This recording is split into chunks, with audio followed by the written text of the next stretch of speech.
영상 시청 전 구독과 좋아요는 영상 제작에 큰 힘이 됩니다. 그럼 이야기 여행 시작하겠습니다.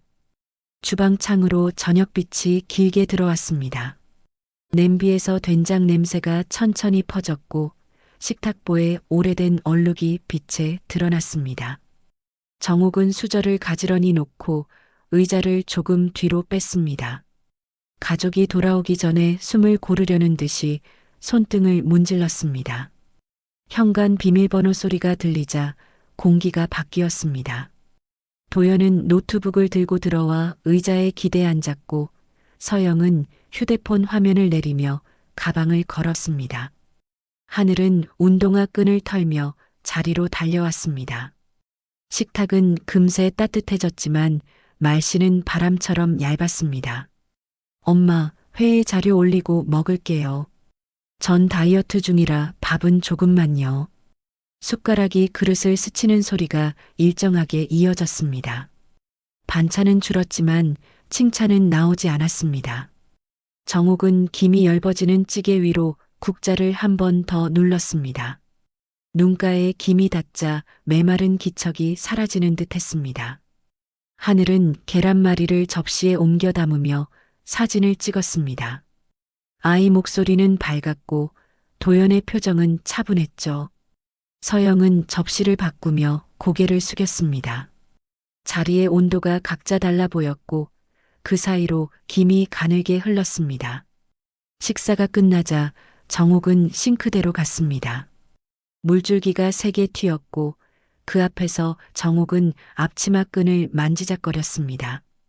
도연은 화면을 열고 숫자를 적었습니다. 하늘은 학교 공지를 소리내어 읽었습니다. 소리는 서로를 지나쳐 안개처럼 퍼졌습니다. 정옥은 난초 화분을 창가로 옮겼습니다. 잎끝이 말라서 빛을 더 필요로 했습니다. 손끝으로 흙을 눌러주고 식탁보에 구겨진 모서리를 펴주었습니다. 그리고 빈 접시 하나를 자신의 자리 앞으로 천천히 당겼습니다. 그릇에 그림자가 겹치자 작은 파문처럼 가슴이 흔들렸습니다. 오늘도 맛있냐는 말 한마디를 기다렸다는 사실을 그제서야 깨달았죠. 물을 잠그는 소리가 멎자 부엌은 넓어졌습니다. 정옥은 접시를 모아 폭에 놓고 식탁 모서리를 한 번 더 쓸었습니다. 창밖에 불이 켜지고 집안에는 김 냄새만 남았습니다. 정오의 햇빛이 식탁 위로 내려앉았습니다. 하얀 보자기 아래서 반찬 그릇이 반짝였고 집안 공기는 기름 냄새와 웃음소리로 가득했습니다. 서영의 친정 어머니가 가져온 장아찌 통이 열리자 달큰한 간장 냄새가 퍼졌습니다. 도연은 젓가락을 들자마자 감탄했습니다. 장모님, 이 맛 오랜만이에요. 진짜 집밥 같아요. 엄마, 이 생선구이 비법이 뭐야? 식탁 가장자리에 앉은 정옥은 손끝으로 젓가락을 맞잡았습니다. 웃는 얼굴들 사이에서 자꾸만 시선이 갈 곳을 잃었습니다. 자신이 만든 반찬은 한쪽으로 밀려 있었고 아무도 손대지 않았습니다. 찌개 위로 기름이 얇게 떠올랐습니다. 사돈, 좀 앉으세요. 일하지 마시고요. 말은 따뜻했지만 의자는 끝내 자신을 향해 오지 않았습니다. 정옥은 고개를 끄덕이며 주방 쪽으로 물러났습니다. 싱크대 위 그릇을 헹구며 그는 물줄기를 바라봤습니다. 손등에 튄 물방울이 차갑게 닿았습니다. 웃음소리가 등 뒤로 넘쳤지만 그 온기가 등까지는 닿지 않았습니다. 서영의 어머니가 설거지를 도우려 다가왔습니다. 고생 많으셨죠. 손이 참 거칠다. 그 말이 친절했지만 정옥은 오히려 고개를 숙였습니다. 손끝이 투명해지는 느낌이었습니다. 따뜻한 말보다 그 자리에 자신이 없다는 사실이 더 선명하게 다가왔습니다. 식사가 끝나고 모두 거실로 향했습니다. 접시가 비워지고 웃음이 멀어졌습니다. 정옥은 혼자 남은 식탁을 닦았습니다. 장아찌 국물이 천에 스며들며 작은 얼룩을 남겼습니다. 그녀는 창문을 반쯤 열었습니다. 바람이 들어와 냄새를 섞어갔습니다. 속으로 이 집은 참 환하구나. 그런데 이상하게 내 자리는 그림자 같네. 그녀는 젓가락을 정리하고 빈 그릇을 포개며 미소를 지었습니다. 마치 오래된 습관처럼 아무도 보지 않는 미소였습니다요. 새벽 공기가 부엌 창으로 스며들었습니다.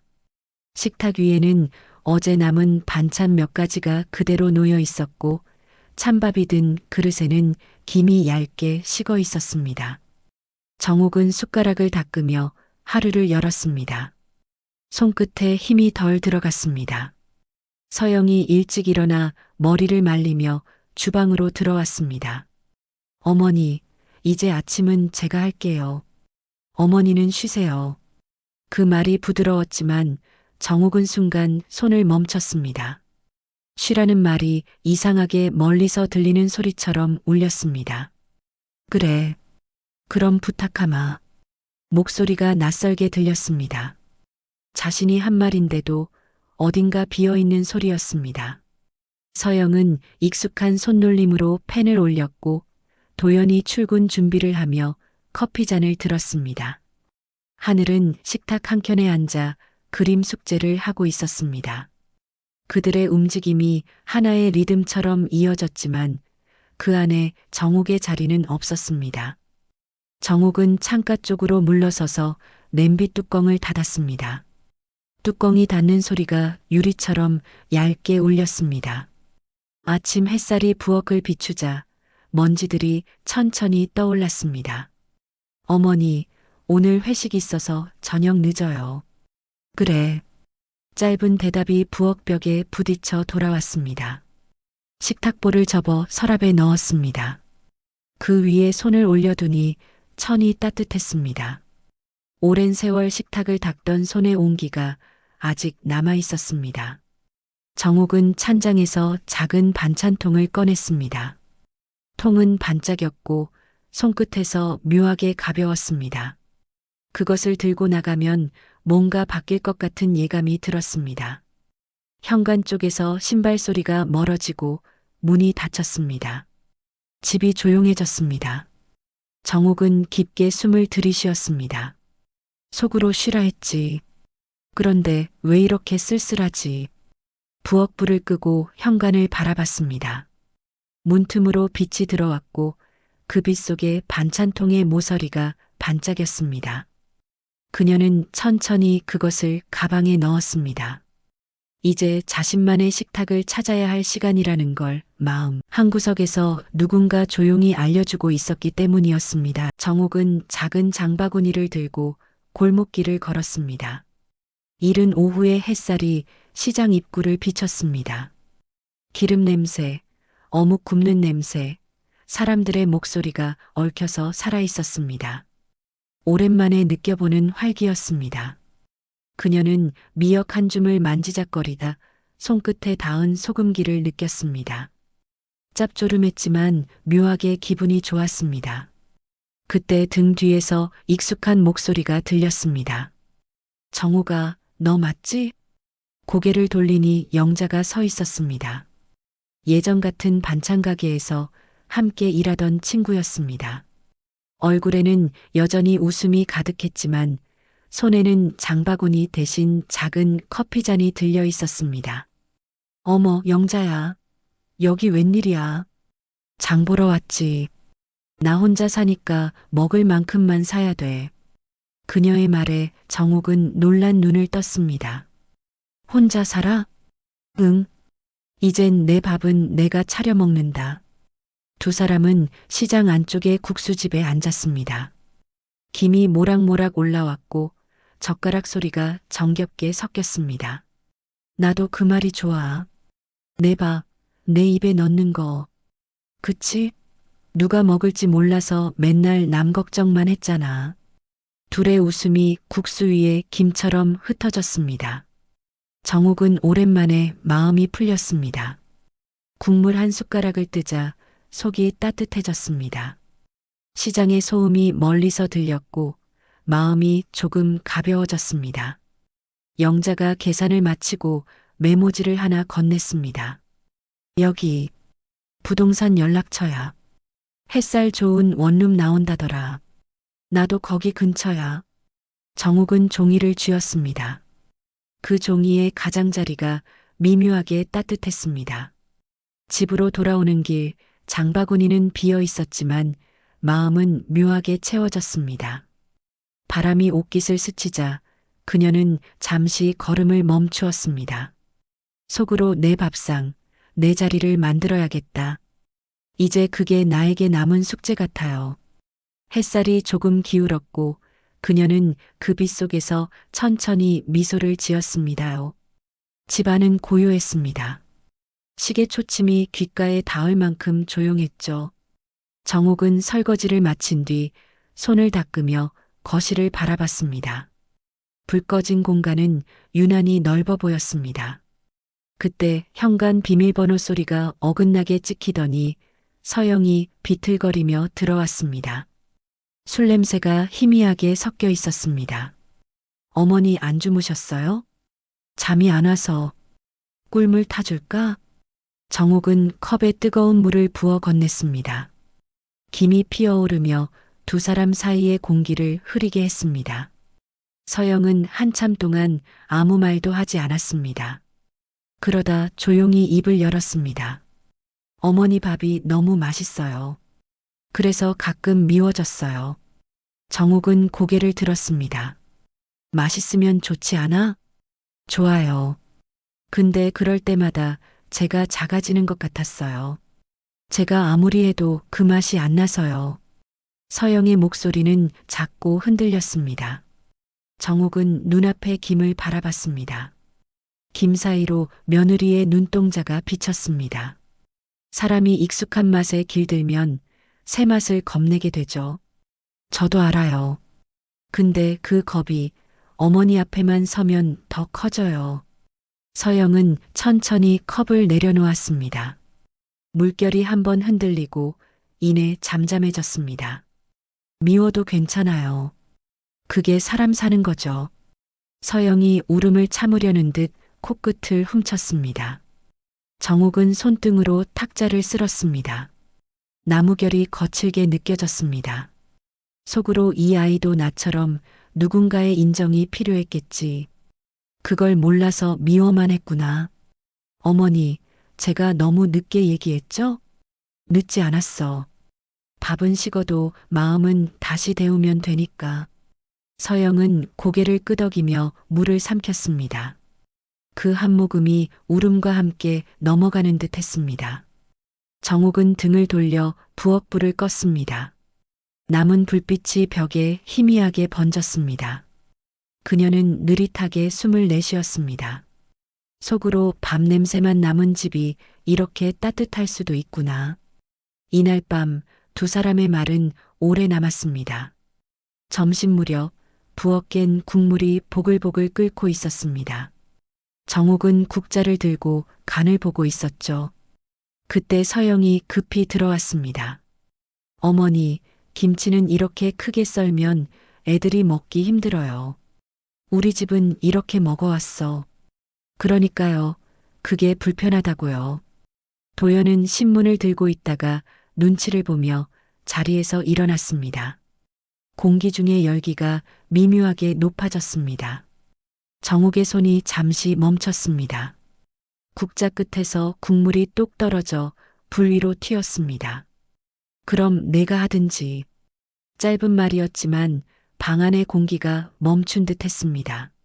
어머니, 그렇게 말씀하시면. 서영의 목소리가 떨렸고 하늘은 세 개 숟가락을 내려놓았습니다. 그만해. 하늘의 외침이 번개처럼 울렸습니다. 다음 순간 서영의 손이 식탁을 밀었습니다. 그릇이 쓰러지며 국물이 바닥에 흩어졌습니다. 하얀 밥알이 타일 위에 흩어져 별처럼 빛났습니다. 정욱은 아무 말도 하지 않았습니다. 그저 천천히 행주를 들고 바닥을 닦기 시작했습니다. 어머니, 죄송해요. 제가 너무... 됐다. 밥이 다 식겠다. 목소리는 고요했지만 그 안엔 얇은 금이 그어져 있었습니다. 정옥은 앞치마를 벗어 의자에 걸었습니다. 그 움직임엔 망설임이 없었습니다. 도연은 말없이 하늘을 데리고 밖으로 나갔고 문이 닫히는 소리가 유난히 컸습니다. 부엌에 남은 건 엎어진 밥상과 고요뿐이었습니다. 정옥은 행주를 헹구고 손을 말렸습니다. 물방울이 손목을 따라 흘러내렸습니다. 속으로 그래, 이 집의 밥은 더 이상 내 밥이 아니구나. 식탁보를 접으며 그녀는 미소를 지었습니다. 서럽지도 화나지도 않았습니다. 오히려 마음이 맑게 비워지는 듯 했습니다. 하늘, 밥은 새로 지으면 되지. 혼잣말처럼 내뱉은 말이 공중에 흩어졌습니다. 이제 다시 밥을 짓되 그 밥은 자신을 위한 것이 될 거라는 걸 정옥은 알고 있었습니다요. 해가 기울 무렵 작은 원룸 안으로 부드러운 빛이 스며들었습니다. 창문 틈으로 들어온 바람이 커튼을 흔들며 냄비 속 김을 밀어냈습니다. 정옥은 새로 들인 작은 식탁 앞에 앉아 있었습니다. 손수 담근 애호박볶음, 달걀국, 김 한 장, 모두 자신의 입맛에 맞게 차린 밥상이었죠. 그녀는 숟가락을 들었다가 잠시 내려놓았습니다. 식탁 위에는 오랜 세월 자신의 손길이 스며 있었습니다. 남을 위해 차리던 밥이 아닌 자신을 위해 준비한 첫 식사였습니다. 이제야 내 밥 냄새가 나네. 그녀의 속삭임이 방 안에 조용히 번졌습니다. 그때 문을 두드리는 소리가 들렸습니다. 할머니 나예요. 하늘이의 목소리였습니다. 문을 열자 아이가 서 있었습니다. 손에는 작은 과일 바구니가 들려 있었죠. 엄마랑 아빠 싸웠어요.